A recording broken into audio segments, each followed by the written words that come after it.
여행을 하게 되면 새로운 것들을 많이 봅니다. 우리나라 국내 여행도 새로운 것이 많이 있지만 외국을 나가면 새로운 것들을 더 많이 보게 됩니다. 외국 여행이 그냥 단순히 놀러 가는 게 아니라 목적을 가지고 성지 순례를 간다든지 아니면 역사적으로 새로운 것을 좀 보기 위해서 간다든지 하면은 기대가 많이 되지요. 영국이 축구 종주국이라 하지만 저는 축구 때문에 영국 가고 싶은 마음은 없고, 거기 청교도들이 있던 곳이기 때문에 신앙의 유적지를 찾아서 좀 가보고 싶은 마음들은 있습니다. 영국에 한번 가봤는데 가서 이렇게 보면서 보고 싶은 것들이 좀 많이 있어요. 버킹엄도 있고 국회의사당도 있고 다 많이 있는데, 역시 국회의사당 가면 역시 그 빅벤이라고 하는 큰 시계가 눈에 싹 들어옵니다. 또 그 맞은편에 보면은 그 강 건너 쪽에 보면은 런던 아이라고 그래가지고 우리나라 그 놀이터에 있는 그 동그란 거 막 돌아가는 거 있죠. 위로 하늘로 아래로 막 돌아가는 거. 그거 보니까 런던 시내가 다 보일 것 같더라고요. 타보지는 않았지만 보니까 대단히 높더라고요. 이런 거 저런 거 많이 있는데, 제 관심은 그 국회의사당 뒤쪽에 있는 웨스트민스터 사원에 있었습니다. 웨스트민스터 사원은 기독교 역사에 있어서 대단히 중요한 곳입니다. 기독교 교리가 만들어진 곳이기도 하기 때문에 대단히 좋아서 거기를 꼭 가봤습니다. 갔는데 생각하고는 좀 달랐던 게 뭐냐면, 웨스트민스터 사원, 교회 역사, 교리 만든 곳, 그러니까 기대가 컸는데 가서 보니까 무덤이더라고요. 소개가 큰 건물인데 안에가 전부 다 묘지로 가득 차 있어요. 물론 예배당도 있고 있는데 워낙 건물이 크니까 묘지인데, 거기 묘지에는 아무나 못 들어오고 제법 유명한 사람들, 나라에서 인정받은 사람들만 들어오는 묘지더라고요. 근데 거기에 감리교 창시자였던 요한 웨슬리의 무덤, 그리고 그 묘비가 있습니다. 그 묘비에 3가지 글이 적혀 있었어요. 첫째, 세계는 나의 교구다. 둘째, 하나님은 일꾼을 거두어 가신다. 그런데 일은 마치지 않는다. 셋째, 더 중요한 거, 하나님이 우리와 함께 하신다. 자, 그러니까 이 사람이 똑똑하고 잘해서라기보다는 하나님께서 함께 하셨기 때문에 세계를 나의 교구로 삼고, 비록 죽어 세상 떠나지만 하나님의 사역이 끝나지 않도록 일하면서 하나님이 함께 하심을 찬양하면서 가는 거지요. 우리의 삶이 이렇게 주어진 사역을 잘 감당하다 이 세상 떠날 때 하나님 함께 해주셔서 감사합니다, 이런 말하고 갈 수 있다면 얼마나 행복할까. 오늘 말씀도 보면은 하나님이 함께 했던 사람이 나옵니다. 모세도 그랬지만 여호수아도 그랬지요. 성경을 보면 훌륭한 모든 사람들 같이 따라 나오는 말 중에 하나가 뭐냐면 하나님께서 함께 하셨다 하는 겁니다. 하나님께서 함께 하신다는 것이 얼마나 큰 복인가. 모세와 하나님이 함께 하셨지요. 그래서 큰 능력을 행했지요. 모세와 함께 하셨던 하나님께서 이제 또 여호수아와 함께 하십니다. 1절을 보면서 좀 약간 특이하다 싶은 것이 있는데, 모세를 가리켜서 여호와의 종이라고 기록을 했어요. 그런데 여호수아를 가리켜서 여호와의 종이라 하지 아니하고 모세의 시종이라고 기록을 했어요. 똑같이 하나님의 종이거든요. 그런데 모세는 여호와의 종이라 하고 여호수아는 모세의 종이라고 그랬어요. 이걸 보면은 똑같은 사역을 해도 뭐가 좀 구분은 되는 거 아닌가 싶은 생각이 들고요. 그렇잖아요. 교회도 목사 그러면 부목사나 담임목사나 똑같은 목사잖아요. 근데 뭐가 좀 구별이 되잖아요. 그리고 보니까 여호수아를 이렇게 구별을 하는 것을 보면서 뭔가 좀 하나님이 뜻하시는 것이 있지 않겠는가 생각을 합니다.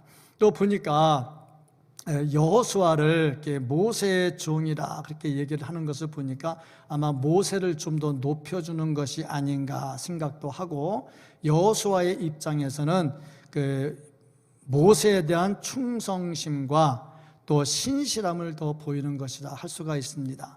항상 다 똑같지만 다 똑같지 않습니다. 우리는 만인 제사장이라 합니다. 만인 제사장이라 함은 내가 누구를 거치지 않고 중간에 누구 끼지 않고 하나님께 직접 기도할 수 있고 나아갈 수 있다는 겁니다. 그런데 만인 제사장이지만 목사랑 또 구별을 해요. 만인 제사장이라 해서 목사와 똑같은 것은 또 아닙니다. 이것을 보면 사역에 있어서 구별이 좀 있다 하는 것을 볼 수가 있습니다. 하나님께서 모세와 함께 하셨고 또 여호수아와 함께 하셨는데 여호수아와 함께 하신 하나님, 그 과정을 보면 여호수아가 먼저 모세와 함께 합니다. 하나님께서 함께 하시는 사람과 함께 합니다. 이게 또 하나님께서 함께 하시는 비결 중에 하나인 거지요. 하나님께서 함께 하시는 사람과 대적하면 절대 하나님과 함께 할 수가 없습니다. 왜냐하면 하나님이 함께하는 하나님의 사람과 대적하면서 내가 하나님과 함께한다?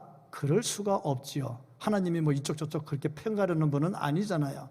그러니까 여호수아가 철저하게 모세의 편에 섰습니다. 그러니까 모세가 출애굽할 때에 거기에 반역하는 사람도 있었어요. 고라 자손 같은 경우들 반역할 때 250명이나 따라 붙어서 반역을 했습니다. 또 때마다 모세 죽이려고 돌 들는 사람들도 있었거든요. 그때마다 옆에서 다 커버했던 사람이 누구냐? 여호수아죠.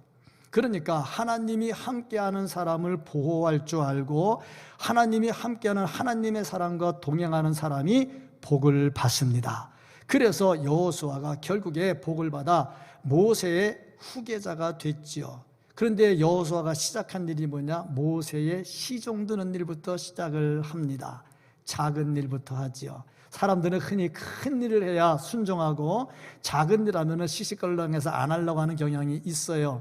그런데 여호수아는 내가 그래도 다음에 출애굽 가나안 땅 점령의 주역이 될 텐데 하고 어깨에 힘주지 않고 모세 수종 드는 것부터 시작했다는 거예요. 수종 드는 게 뭡니까? 세수할 때 물 따라주고 발 씻을 때 물 갖다 주고 그게 수종 드는 거 아니에요? 그런 일부터 작은 일부터 했다는 거죠. 성경을 보면요, 작은 일부터 충성하는 자가 큰 일을 맡는 것을 봅니다. 누가복음 16장 10절 말씀을 보면 지극히 작은 것에 충성된 자는 큰 것에도 충성되고 지극히 작은 것에 불의한 자는 큰 것에도 불의하니라. 작은 일 제대로 안 하면서 큰 일 맡겨주면 잘하겠다고? 아니라는 얘기죠. 그러고 보니까 여호수아는 작은 일부터 함께 했어. 그리고 보니 모세의 수종자가 돼서 작은 일부터 함께 하면서 하나님과 함께하는 하나님의 사람과 함께 하더니 역시 하나님께서 여호수아와도 함께 하시고 그래서 이스라엘의 대지도자가 됩니다. 여기서 찾을 수 있는 단어, 하나님께서 함께 하셨습니다. 우리는 내가 하나님과 함께하는 걸로 생각을 합니다. 오늘 제목도 하나님과 함께하는 삶, 그러니까 내가 하나님과 함께하는 걸로 생각을 하는데 물론 맞습니다. 그런데 이것 전에 더 중요한 게 있습니다. 하나님께서 먼저 우리와 함께 하십니다. 그래서 함께 하시기 때문에 우리와 함께 하시기 때문에 우리가 하나님과 함께 할 수가 있는 거죠. 2022년 한 해를 살아가면서 하나님께서 우리와 함께 하시고 그래서 우리가 하나님과 함께하는 은혜가 있기를 주님의 이름으로 축복합니다. 자, 그러면 이렇게 함께하는 자에게 나타나는 축복이 뭘까? 오늘 말씀에서 첫 번째로 보니까 땅을 차지하게 된다 하고 말씀을 하고 있습니다. 3절 말씀을 보면 내가 모세에게 말한 바와 같이 너희 발바닥으로 밟는 곳은 모두 내가 너희에게 주었노니. 발바닥으로 밟는 것은 다 주었다. 제가 신방 가서 설교하는 중에 이 설교하는 본문을 가장 좋아하는 분이 계셔요. 누구냐면 보험회사 하시는 분. 이 사람 저 사람 만나러 다 밟고 다니잖아요. 밟는 거 다 주겠다 하니까 아멘이 막 크게 나오더라고요. 근데 보니까 하나님께서 여호수아와 백성들에게 주신 말씀이 뭐냐면 밟는 땅을 다 준다는 겁니다. 자, 이 말씀은 잘 한번 묵상을 해봐야 돼요. 그냥 준다고 안 했습니다. 밟고 다녀야 준다고 그랬습니다. 가나안 땅을 줄 때 그냥 주지 않았습니다. 전쟁을 해서 이겨서 취득을 했지요. 그러니까 네가 밟고 다니지 않으면 안 준다는 얘기죠. 그러니까 하나님께서 우리에게 함께 하시면서 복을 주시는데 승리할 수 있도록 해주시거든요. 그 다음에 우리가 할 일은 다니는 겁니다. 열심히 다녀야죠. 그런데 이스라엘은 어떻게 했나요? 안 했습니다. 그래서 가나안 땅을 다 점령하지 못했습니다. 그러다가 나중에 다윗이 왕이 됐을 때 이 땅을 다 밟고 다녔어요. 그래서 그 땅을 거의 비슷하게 차지했지요.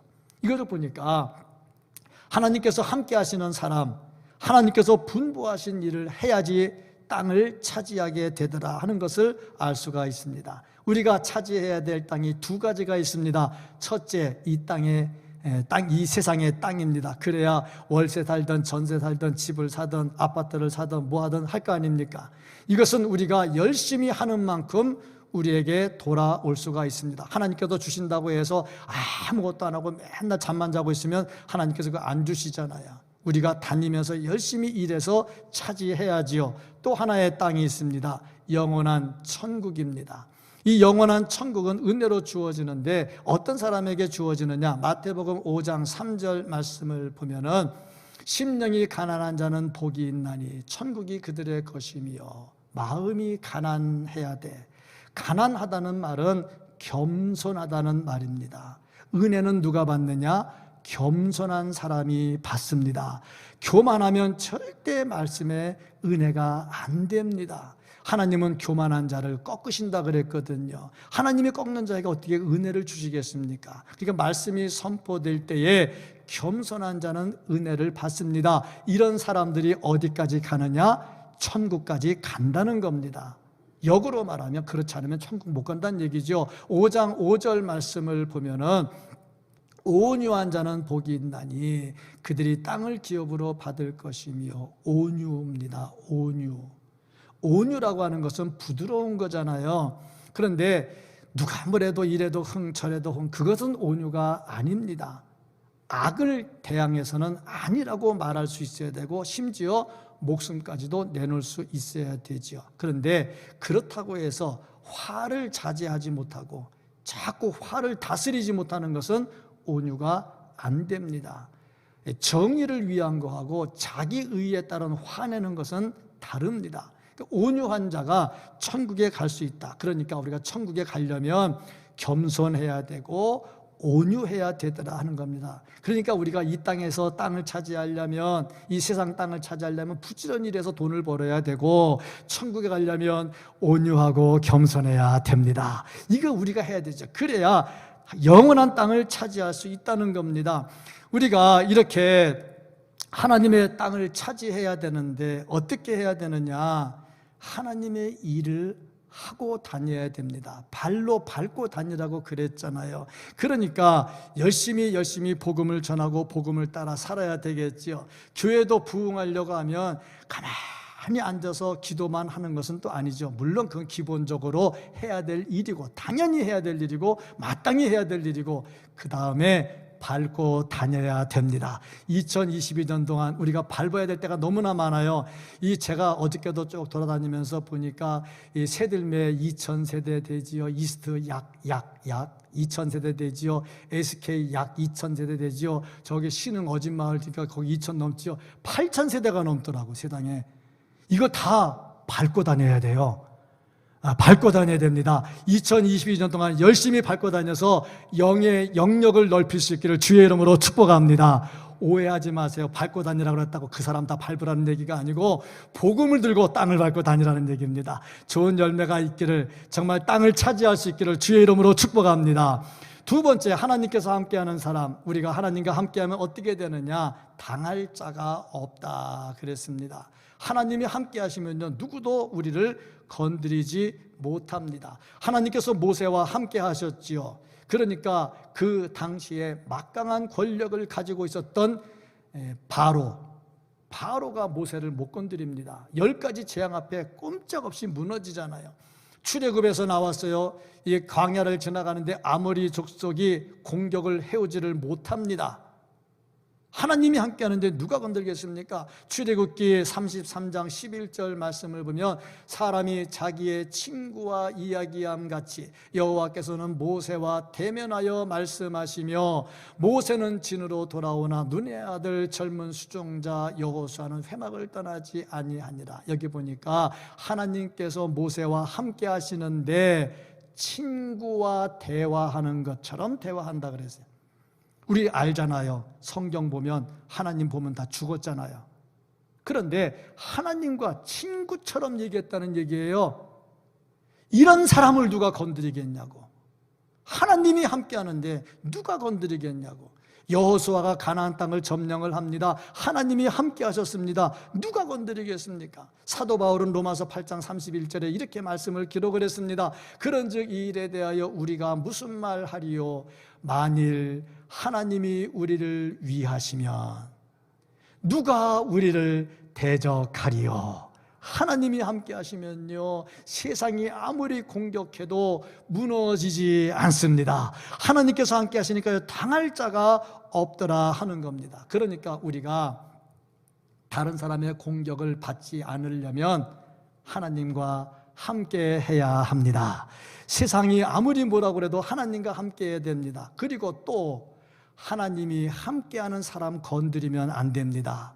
하나님이 함께하는 사람 건드리면 하나님의 대적이 되거든요. 하나님이 누구와 함께 하십니까? 하나님이 함께하고 싶은 사람과 함께 하죠. 근데 또 우리가 보면 성경을 보면 알잖아요. 누구와 함께 하십니까? 하나님께서 일을 맡겨놓은 사람과 함께 하십니다.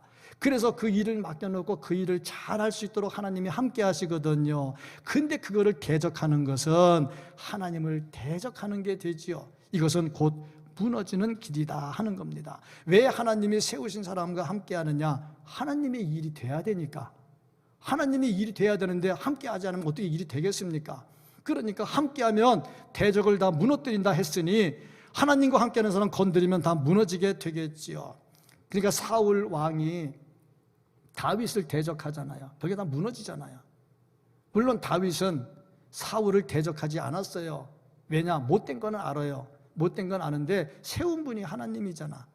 세운 분이 하나님이니까 내리시는 분이 누굽니까? 내리시는 분이 하나님이잖아. 근데 왜 자기가 내리려고 그러냐고.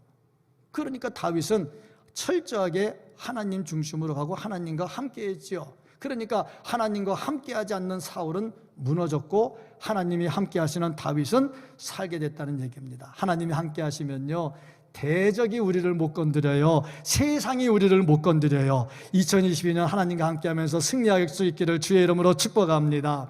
2차 대전 당시에 영국에서 배를 타고 미국까지 군사 작전을 수행하러 배가 떠났습니다.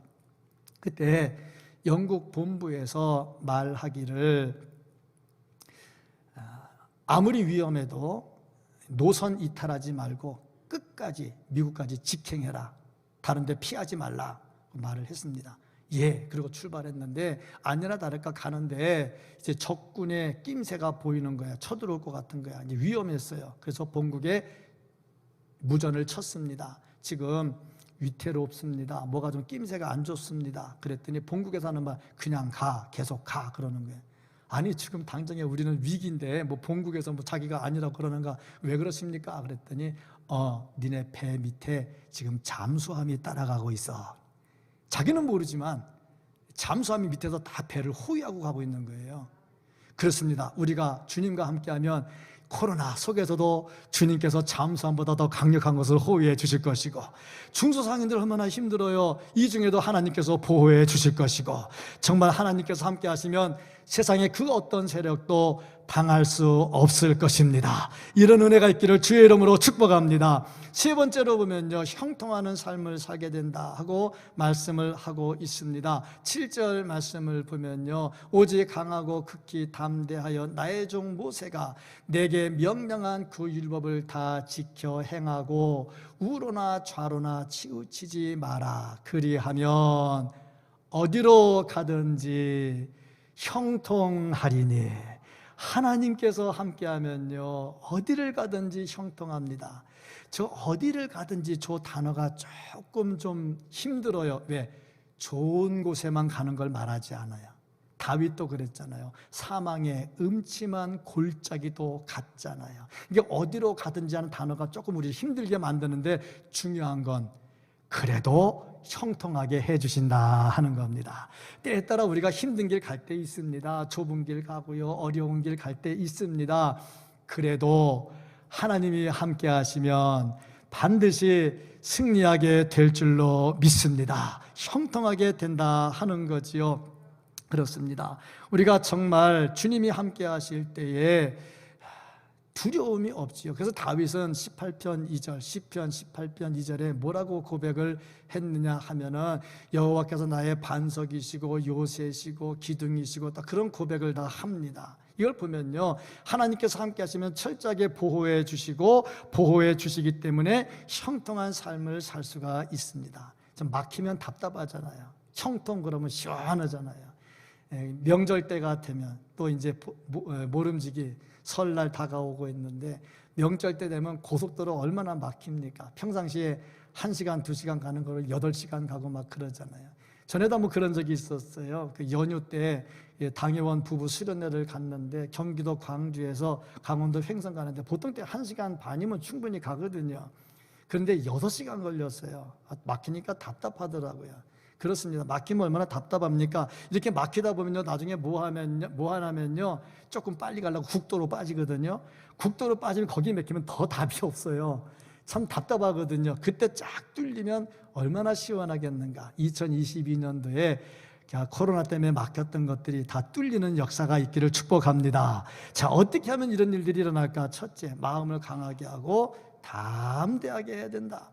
하나님과 함께하는 사람은요, 마음을 담대하게 해야 돼요. 7절 말씀을 보면 오직 강하고 극히 담대하여 마음 먹기에 따라서 행동이 달라집니다.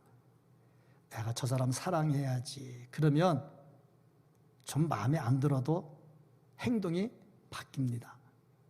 저건 내가 끝까지 물고 늘어질 거야. 그 마음 먹으면요, 좋은 일도 마음에 드는 게 없습니다. 다 그렇습니다. 내가 좀 저 사람 좀 도와줘야 되겠다. 마음 먹으면요, 마음에 안 들어도 도와줍니다. 저거 내가 좀 본때를 좀 보여줄 거야. 그러면 행동이 또 바뀌게 되지요. 같은 상황인데 에이, 막 웃어버리고 말자. 그럼 웃습니다. 근데 같은 상황인데 이건 아니지. 그러면 그다음부터는 얼굴이 우락부락해지기 시작을 하지요. 다 그렇습니다. 마음 먹기에 따라서 웃기도 하고 또 마음 먹기에 따라서 화가 나기도 합니다. 그러니까 마음 먹는 게 참 중요하지요. 이 코로나 때에 성도들이 어떤 마음을 먹느냐에 따라서 목사가 목회하는 게 참 행복해지기도 하고 불편해지기도 하겠죠. 우리 성도님들이 코로나 때 목사님 코로나 때 얼마나 고생이 많으십니까? 더 많이 기도해야 되고 성도들도 참 많이 보면서 얼마나 마음 아프십니까? 근데 저는 미안하죠. 왜냐하면 고생은 제가 하는 게 아니고 성도들이 더 고생하잖아요. 코로나 때 중소상인들이 다 성도들이지 제가 중소상인은 아니잖아요.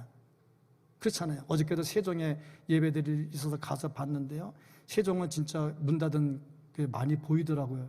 우리 대동에서는 잘 못 봤는데 세종 가니까 문 닫은 게 제법 보이고 교회도요, 다 문 닫고 다 이사 간 데가 제법 보이더라고요.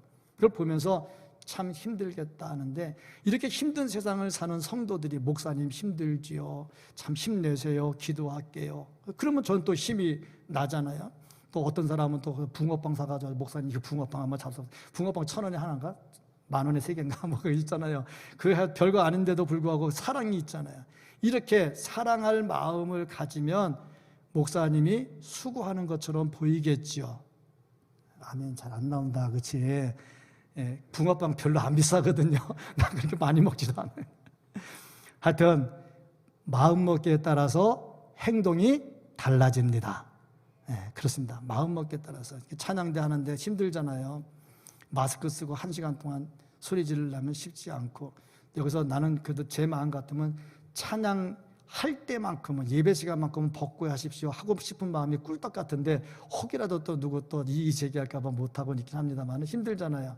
근데 저렇게 힘든데 마음 먹는 거야. 그래도 해야지 하면 나와서 앉아 있습니다.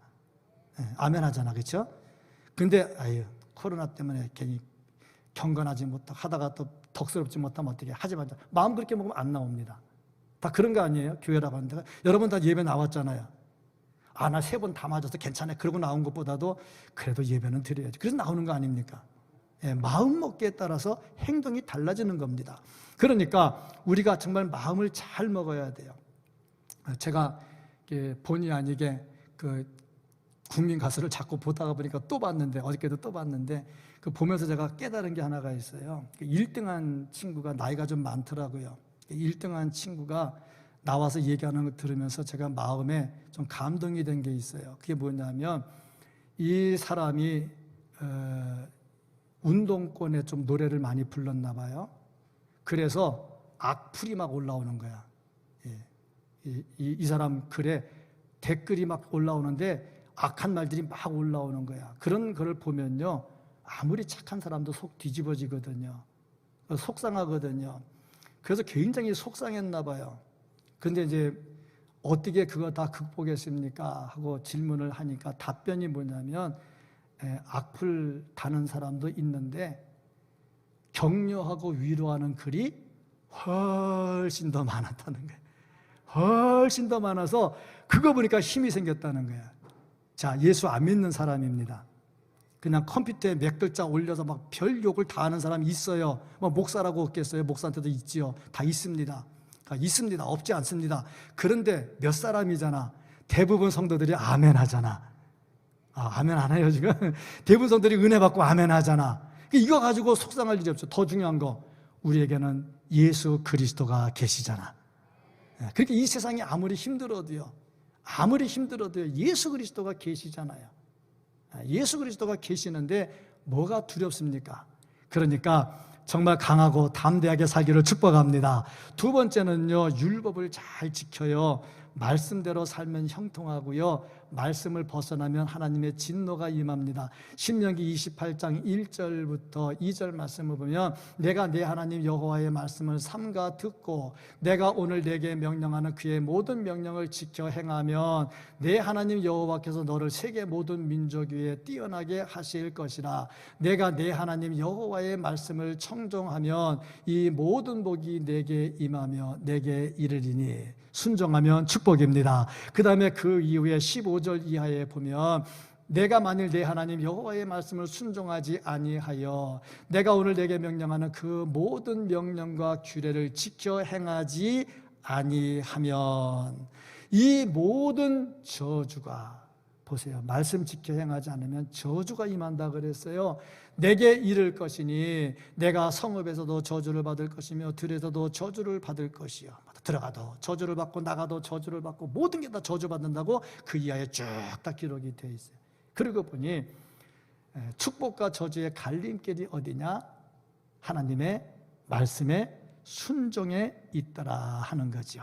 순종하면 행하는 길이 형통하게 될 줄로 믿습니다. 그래서 이것을 할 때 다음 단계가 좌로나 우로나 치우치면 안 되겠다는 얘기입니다. 7절 말씀에서 계속해서 말씀하기를 율법을 다 지켜 행하고 좌로나 우로나 치우치지 말라. 이 말은 뭐 이거 저거 다 필요 없다, 가운데만 가라, 그런 말이라기보다는 균형과 조화를 잘 이루어야 된다는 겁니다. 뭐 아리스토텔레스가 중용 얘기를 했어요. 근데 중용이 다가 아니고요, 우리는 예수님이 하신 대로 해야 됩니다. 예수님이 어떻게 하셨냐면 은혜와 진리가 충만해서 두 개를 같이 하셨어요. 은혜 100%, 진리 100%. 또 예수님은요, 100% 하나님이시면서 100% 사람이셨어요. 이 두 가지를 다 완벽하게 하셨죠. 그 예수님의 모습을 보면서 우리가 받아야 될 게 뭐냐면 균형과 조화를 잘 이루셨다는 거죠. 극좌, 극우 다 그 문제가 좀 있죠. 균형과 조화를 잘 이루어야 되겠죠. 말씀 중심으로 치우치지 말고 올곧게 가서 형통한 한 해가 되기를 축복합니다. 네 번째, 한 가지 더 말씀하고 있습니다. 그것이 뭐냐면 하나님이 함께하면 가는 길이 평탄해집니다. 8절 말씀을 보면은 이 율법책을 내 입에서 떠나지 말게 하며 주야로 그것을 묵상하여 그 안에 기록된 대로 다 지켜 행하라. 그리하면 내 길이 평탄하게 될 것이며 내가 형통하리라. 평탄하게 된다 그랬어요. 우들두들한데 차가 보세요. 얼마나 힘드는지. 전에 러시아에 가가지고 그 시베리아 쪽에 선교지를 한번 돌아봤어요. 그때가 많이 그 여름이라 그렇게 춥지는 않았는데 여름인데도 땅은 얼어 있었어요. 워낙 그 추운 나라니까. 근데 이 땅이 얼어 있다 보니까 어떤 현상이 나타났냐면 이 아스팔트가 똑바로 깔아놔도 얼었다 녹았다 얼었다 녹았다 이게 우들두들해요 이렇게. 그러니까 승용차가 가는데요. 찝차 타고 갔는데 찝차가 이렇게 가는 거예요. 이제 찝차가. 그러면 누가 힘드냐면 뒤에 탄 사람은 재미있지 트니까 재미있을지 모르겠지만 운전대 잡은 사람은 이 어깨가 장난이 아닌 거예요. 이게 핸들이 막 이렇게 떨리니까. 그 뒤에 따라서 미안해가지고 어깨를 막 주물면서 가기를 했는데 길이 평탄하지 않으면요 승용차도 힘들어지더라고요. 그렇습니다. 그런데 오늘 말씀 보니까 하나님께서 평탄하게 해주신다. 2022년도에 평탄해지기를 축복합니다. 어떻게 해야 될까? 첫째, 율법책에서 떠나지 마라 하는 겁니다. 그러니까 진젠도르프가 경건운동을 한 사람인데 이 사람이 말씀 중심, 기도 중심으로 많이 살았어요. 근데 이 사람이 한 말 중에 하나가 뭐냐면 말씀이 은혜스러운 말씀이 있으면 입에서 은혜로운 말이 나온다는 겁니다. 그렇지 않았겠어요? 늘 제가 하는 얘기입니다. 밀가루 자루 터지면 밀가루 나오고 쌀자루 터지면 쌀 나오거든요. 말씀이 들어서 풍족하고 은혜가 충만한 사람은 말이 나와도 은혜스러운 말이 나옵니다. 그런데 그렇지 않으면 나오는 게 냄새나는 말이 나와요. 인격적으로 냄새나는 말. 하나님께서 보실 때 영 은혜가 안 되는 말들이 막 나오거든요. 사람이 지금 마스크를 다 쓰고 있습니다. 저는요 어저께 신문에 봤더니 마스크가 좋다는 사람이 점점 많아진대요. 왜냐하면 여기까지 가리면 예쁜데 내리면 좀 안 예쁜가 봐. 그래서 요거 가리고 사느라고 마스크가 좋아져서 앞으로 코로나 끝나도 계속 마스크 쓰고 다니겠다 하는 분들이 제법 많답니다. 여기는 다 상관이 없어서 내려도 상관없는 분들이잖아. 그죠? 그랬는데 저는 개인적으로 마스크 쓰는 게 참 좋아요. 왜냐하면 마스크 안 쓸 때도 저는 예배 시간에 마스크 쓰고 싶었거든요. 그냥 이것 때문에 마스크 쓰면 그게 좀 없어지거든요. 쓰고 싶었는데 목사가 예배 시간에 마스크 썼다고 그럴까 봐 못 쓰고 있어서 속이 많이 상했는데 제가 쓰는 게 불편해서 다 쓰게 해가지고 제가 편하게 해주셔서 이렇게 말해도 되는 건가 모르겠다. 웃자고 하는 얘기인데 이것도 삐지면 안 돼요. 웃자고 하는 얘기예요 지금. 그랬는데 참 마스크 쓰고 있으니까 더 좋은 게 있더라고요. 왜냐하면 점심 먹고 나올 때 이빨 안 닦고 나와도 냄새가 안 나더라고. 그 마스크 2장 뜯고 냄새 나는 사람은 진짜 독한 사람이에요. 근데 제가 어느 글을 읽었는데 이빨을 잘 닦아도 냄새가 나는 사람이 있답니다. 2종류. 첫째, 구강 구조에 문제가 있는 사람. 구강 구조에 문제가 있는 사람. 둘째, 속에 이 내장 기관에 문제가 있는 사람. 그러면 이제 입에 자꾸 이게 닦아도 냄새가 올라오는 것 같아요. 제가 왜 이런 말을 드리냐면 말씀이 들어가고 은혜가 충만하면 터지면 은혜스러운 말이 나와요. 근데 아무리 마스크 쓰고 아무리 이빨 닦아도 속이 들어오면 더러운 게 나와요. 인격이 들어오면 더러운 말이 나와요. 그러니까 우리가 항상 말씀을 붙들고 살아야 되고 입에서 악독, 비방, 거짓 이런 것이 나오지 않도록 해야 됩니다. 그래야 평탄하게 된다는 거죠. 둘째는 주야로 묵상해라. 말씀을 늘 묵상해라. 만나를 주실 때 하나님께서 만나를 주실 때 하루에 다 주지 않았어요. 하루하루 줬어요. 우리가 말씀을 묵상할 때 매일매일 묵상해야 되고요. 주일 하루 말씀 듣고 끝나지 말고요. 계속 말씀을 묵상을 해야 돼요. 셋째, 다 지켜 행하라. 말씀은 다 지켜야 된다. 입맛에 골라서 말씀 듣는 게 아니고 말씀은요 입맛에 맞아도 아멘이고 입맛에 안 맞아도 아멘입니다. 왜냐하면요, 말씀이니까요. 말씀 제대로 전하는데요, 속 편할 사람 어디 있냐고. 예수님께서 설교하시다가요, 이 독사의 자식들아 그러고 막 설교했잖아요. 그런 말 듣고 속 편할 사람 어디 있어요? 속 안 편하거든요. 저는요, 예수님만큼 능력이 없고 예수님과 비교가 안 되고 발바닥에 때도 안 되기 때문에 설교하면서 여러분들한테 독사의 자식들아라고 설교 안 해요. 저는 그 설교 안 해요. 여러분 독사의 자식들 설교 들어봤어요? 저 안 해요. 하고 싶으면 예수님이 그랬습니다 하고 말하지 저는 안 하거든요. 예수님 보세요. 독사의 자식들, 세례요한도 그랬잖아요. 그런 말 듣고 속 편할 사람 어디 있냐고. 그러니까 설교 들으면 좋을 때도 있지만 속 뒤집어질 때 이때니까요. 그래도 하나님의 말씀은 아멘입니다. 그러니까 형통한 삶을 살고 평탄한 길을 걸어갈 수가 있겠죠. 그리고 이제 말씀의 결론입니다. 다시 1절로 가면 어떻게 여호수아서가 시작이 됐냐면, 모세가 죽은 후에, 이 말씀 자칫하면 오해가 있습니다. 그러면 모세 때문에 가나안 점령이 안 됐나? 그런 뜻은 아니고요. 시대의 역할이 끝났다는 거지요. 그리고 다른 시대가 됐다는 거지요. 새로운 지도자가 됐지요. 그러니까 새로운 지도자의 시대는 새로운 지도자에게 초점을 맞춰서 새로운 리더십을 따라가야 된다는 겁니다. 그렇지 않으면요, 자꾸 뒤를 돌아보면서 리더십에 갈등이 생기고 흔들림이 생겨요. 그래서 모세가 죽은 후에 가나안 점령이 시작이 됩니다. 이 말은 지금 우리말로 바꾼다면은 과거에 묶여가지고 옛날에 하고 있지 말라는 겁니다. 우리가 지금 나가야 될 길이 있어요. 이 코로나 뚫고 나가야 되거든요. 코로나 끝나면 우리가 어떻게 교회를 세워나갈지 이걸 비전을 가지고 막 일을 계획을 해야 되거든요.